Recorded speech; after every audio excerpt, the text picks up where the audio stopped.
Chicago-based Bone of Beef attempts world's longest Italian beef sandwich. Sweet. Oh, that's the peppers you put on it. Sweet peppers. UK, Scotland. And on this farm, they launched a rocket. UK, Scotland. I like it.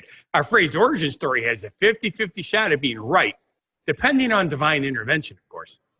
And Sports Illustrated doubles down on inclusion. Our positivity message measures the size of your testicles. Well, no, testicles. Are you thinking about the Sports Illustrated swimsuit issue? Our message talks about measuring obstacles.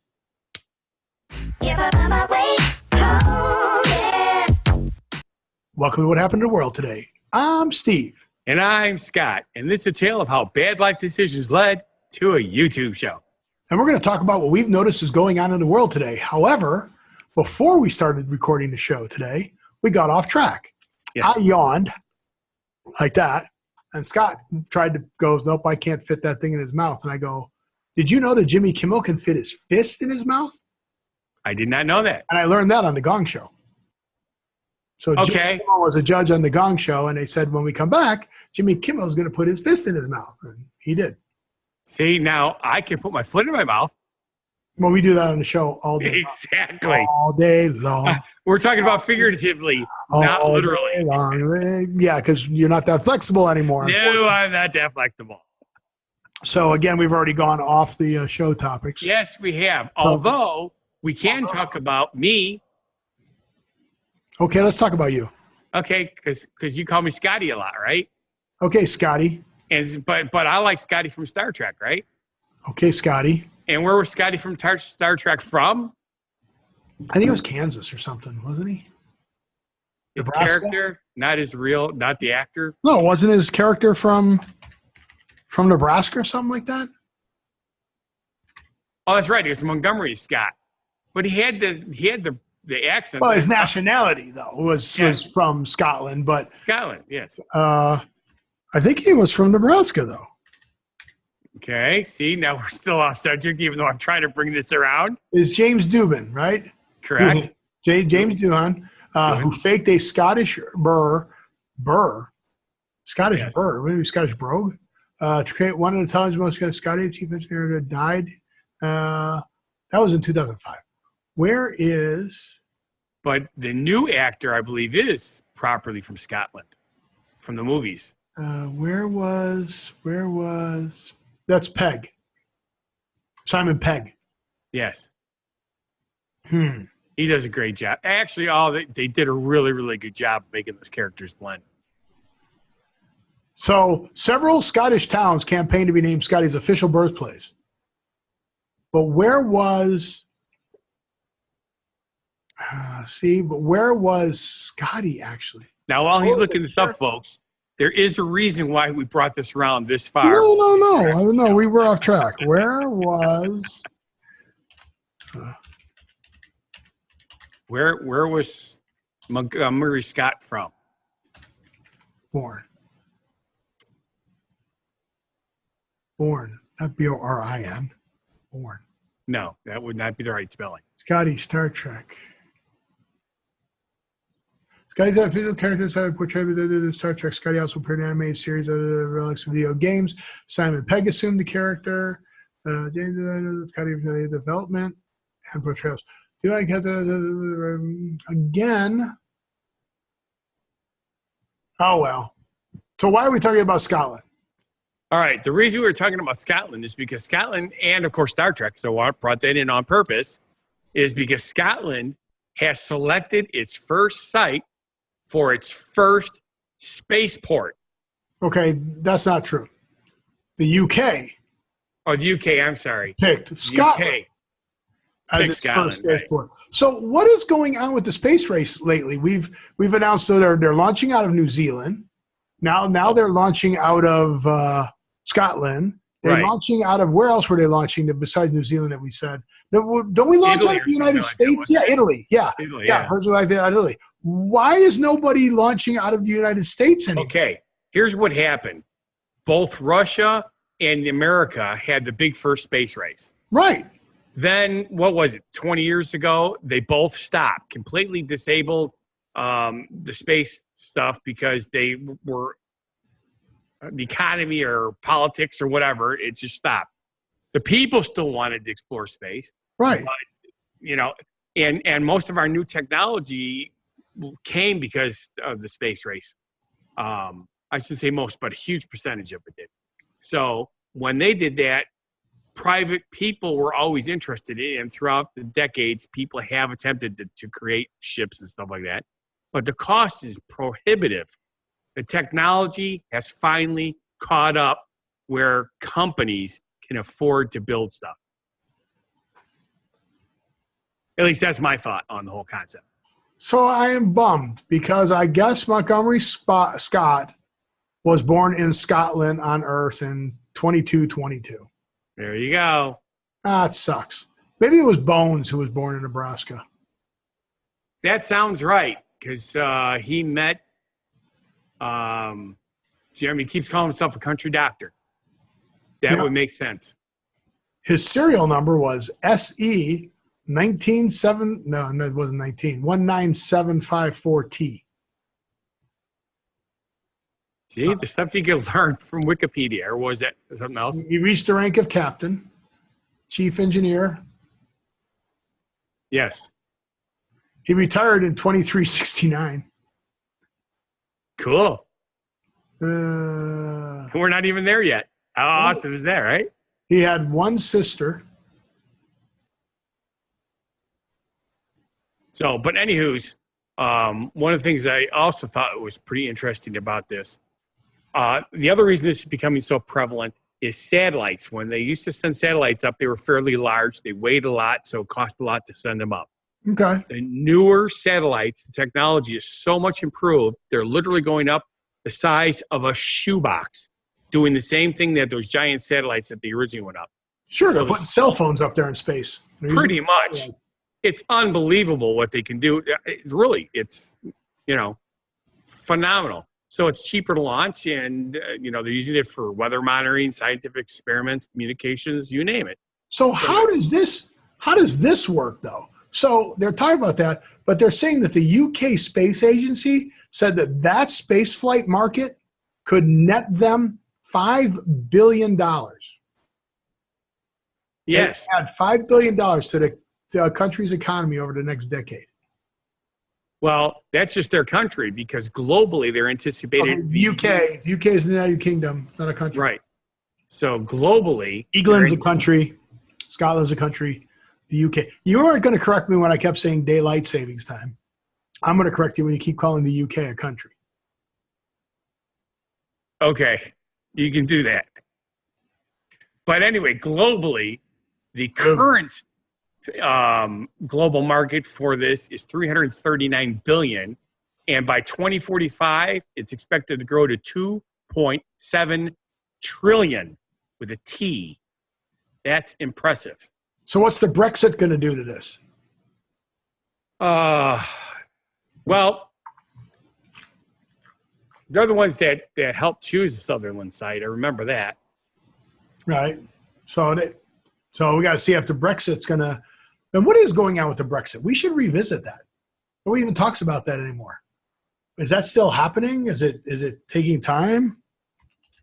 I have absolutely no idea. I haven't heard much about it until I saw it in this particular info. So obviously it's a little bit of an issue, but they're anticipating that's not really going to scare away all the investment. And the cool thing is, this Sutherland site, by the way, this is in Sutherland, Scotland. The site is being built with the help of a consortium that includes U.S. aerospace giant Lockheed Martin.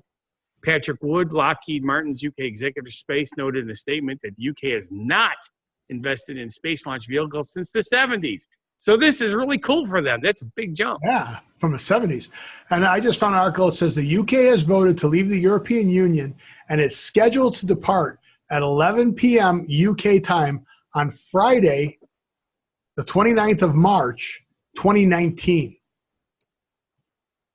So next year, March. Okay, I'm confused. How does the UK leave the UK Union? European Union. Or European Union. UK, okay. United Kingdom. UK, United Kingdom. Right. European Union, EU. England, Scotland, Wales, UK, and EU. Ireland. It's EIEIO. Take your pick. Oh, McDonald had a farm. EU, KU. Hey, it works. Yeah. So there you go. Oh, God, we are so bizarre. That's all right. At least we're not boring. No. Hey. Hey is for horses. And other vegetarian type critters. You know about my cooking show, obviously. I know about your cooking show. What is it? Fun Guy the Entertainer cooks for you? That is correct. That is a good show. He does vegan food on it. You know what I used to eat a lot of, though, before I became vegan? Donuts. In Chicago. Even more than donuts, believe it or not. Pizza. No, even more than pizza. More. I don't think it was more than pizza. I ate a lot of pizza. I did. Yeah, you ate a lot of pizza because I did love my pizza. Those were the two things that you and I would always go to. Right. But we'll go to home run pizza. If I recall correctly, you used to talk about a different restaurant that had beef sandwiches, different but almost as good as Portillo's. Well, my friends who owned Frankly Yours and Frank's to You, the hot dog stands that they had.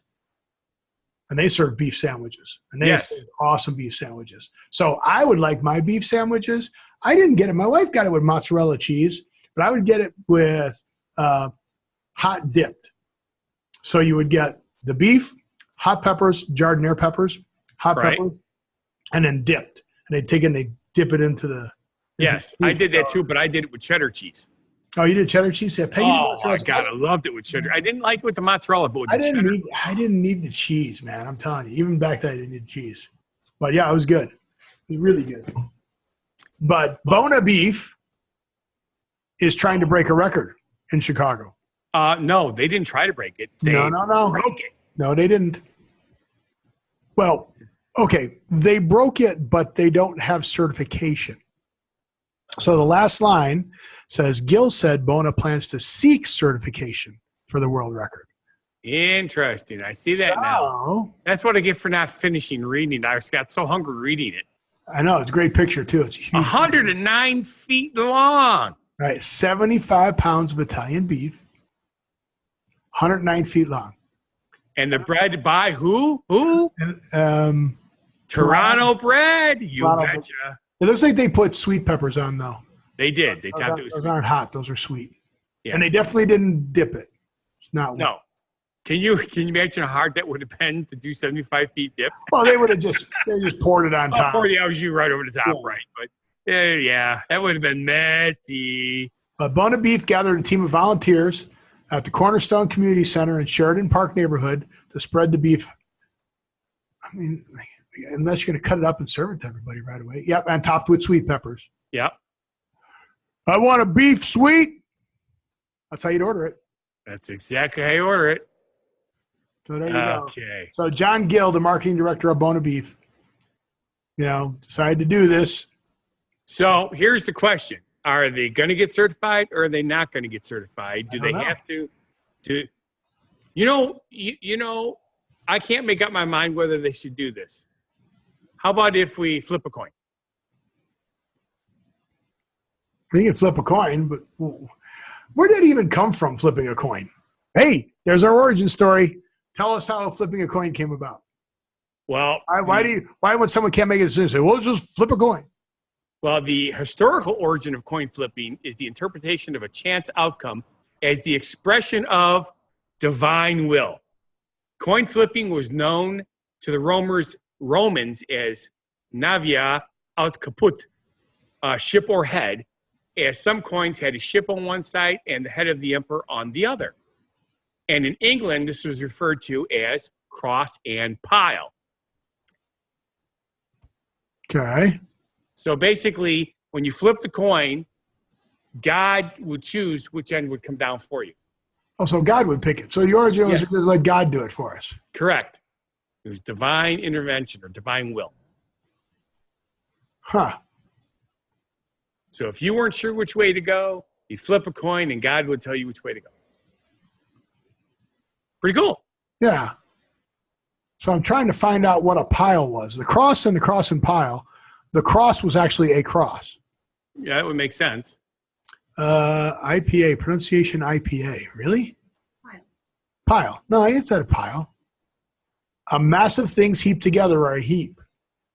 Okay, well, we know that's a pile there. That doesn't help me. Exactly. And it says obsolete. The reverse or tails of a coin. I want to know what the picture was. There's no picture. I want an image. I wanted an image. Bummers. No image. No image of a pile. Well, it could be just about anything, I suppose. I don't see now. I don't think it was actually a pile, like what we would consider a pile. Not a pile of stuff. It probably had a completely different name. And that's why I was hoping I'd find a picture, but I put in cross and pile, and no pictures. Although it looks like a logo in there. I don't know. There's nothing consistent there. No, it's another one of those who knows things. Hey, I'm going to remember this. So I don't come back to that later. I like that idea. But it has to do with flipping a coin, believe it or not. Yes. So it was God's divine will, huh? Exactly. God decided. It makes perfect sense to me. Sure. So, okay. Let's see. How much time do we have? We have time for another. Oh, we got lots of time. Sweet. One of the things that I've been run over. You've been waiting for the Sports Illustrated issue, haven't you? You know, I have never in my life bought the swimsuit edition of the Sports Illustrated. Ever. Never? Okay. Never, ever. Have you ever seen it? I have seen it on the book stands or at the stores, whatever you want to call them. Seen it online? Yes, I have seen it online. But I guess the best way to put it is I never found it worth spending the money on. I agree. Okay. You know, I live in an area that in the summer, people walk around in bathing suits all the time.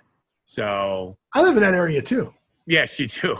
Now, granted, we have optional pools. Yeah.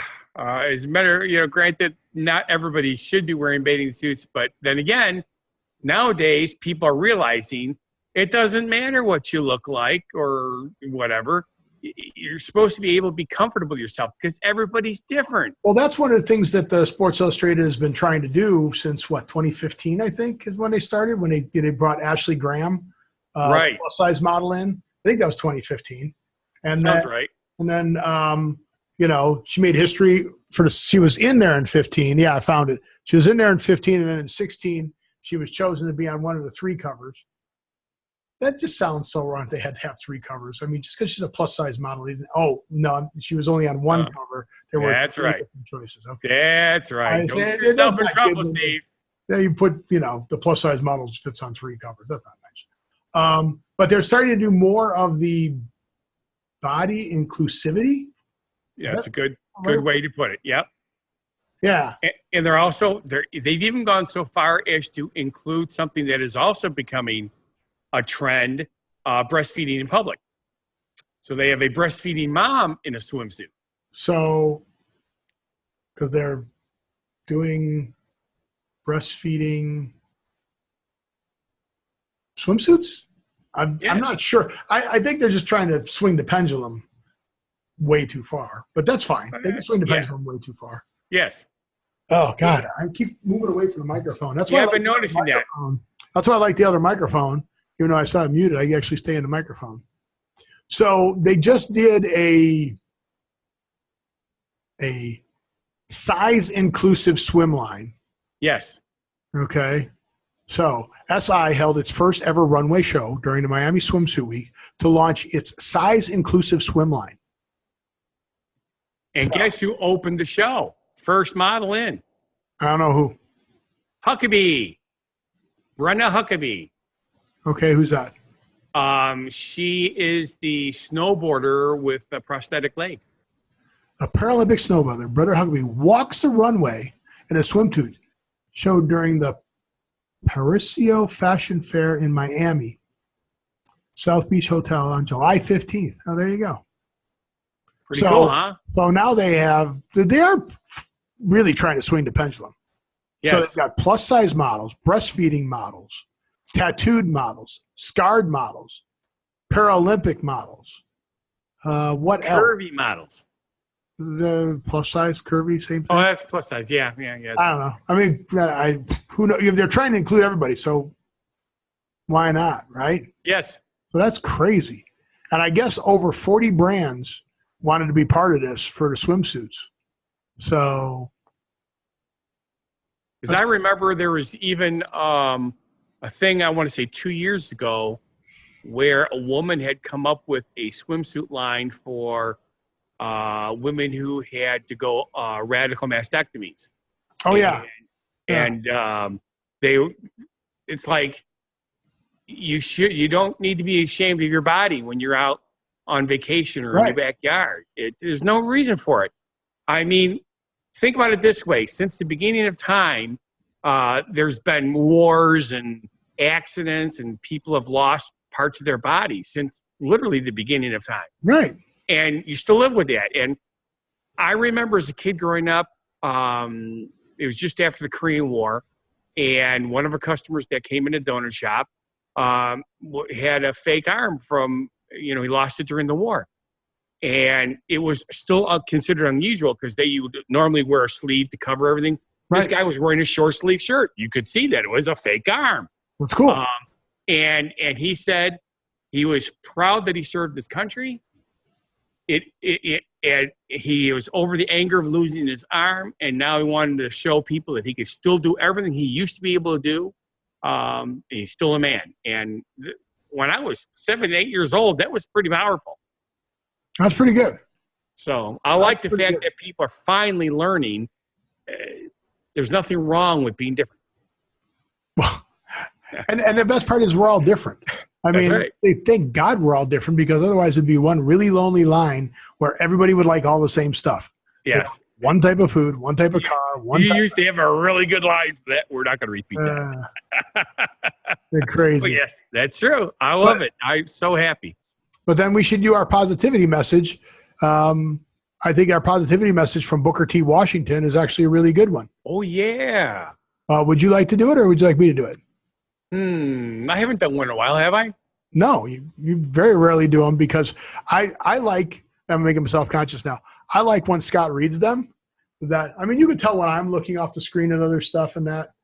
But when Scott looks off the screen, he focuses. Yeah, I do. It's terrible. So everybody watch Scott read this, because all we'll do is we'll see him reading this. So for those of you in the podcast, you're going to have to come over to the YouTube show to watch Scott not look you in the eye during this. You measure the size of the accomplishment by the obstacles you have to overcome to reach your goals. Why don't you try it again and just look at it? See, because that's what happened. I tried to not do that, but if I read it, it's much better. Watch. You measure the size of the accomplishment by the obstacles you have to overcome to reach your goals. Right. See, by reading it, I was able to do things. You were able to do it properly. No, I just give you a hard time because I know we're different. We talk about being different. That's right. And you measure the size. Trust us, people. We are both different. Right. You measure the size of the accomplishment by the obstacles you have to overcome to reach it. No, stop reading it. Watch me. You're reading it while I'm saying it. No, actually, I wasn't reading it. I was panning my screen to another section. Oh, okay. I thought you were actually watching. See, you weren't even watching me while I was reading it. You were watching the screen. In all actuality, I was able to see you. I was watching your hands do this and everything. Did you see my eyes look at you while I was doing it? Well, sort of, because your hands were distracting. Ooh, I'm like a magician. Look over here. Look over here. Well, see, part of the thing is everybody knows. Well, actually, they don't know this, but that's a good magic trick. And Look. Watch. Ready? You looking at it? Ready? You watching? Yeah. It's gone. Yeah, that was cool, huh? Except now we can't hear you because you moved it too far. Cool, huh? Yeah. Because everybody knows that Steve has quick hands. At least he did when he was younger. I don't even know if I want to go there. You're not going to go there. Okay, why did I have quick hands? Was I a pickpocket or something? No, with the girls. Actually, fast hands, I believe, was the terminology at the time. You came up with some terms I've never heard before. Of course. Yeah, grapple and fast hands. Yeah. Not fast hands. I didn't have fast hands. But you didn't have jazz hands. Do jazz hands. We didn't do the spider dance in the last show. You told me we were going to, and you didn't. So we have jazz hands for this one, so that's fine. Okay. But with that, I want to say thank you for watching. And if you feel our show is not a bad life decision, then please subscribe, like, watch our other shows and channels. Go to whathappened.world. You can link to everything there. You can find all. Get to our Instagram, which we don't even – I don't think I have a link anywhere in this stuff. But you get to our Instagram from there, get to the YouTube shows from there, get to our bios from there, send us messages from there. But like, subscribe, comment, share. Click on the click here. Click on subscribe. Do all those things for us. Please, please, please. And with that, what were you going to say? I mouth. Please. I don't know how to do please. I'd have to ask Peggy how to do please in sign language. Dang it. So with that, I want you to live every day, and we'll see you on the next show. Be genuinely positive, live and love life, and have a good one.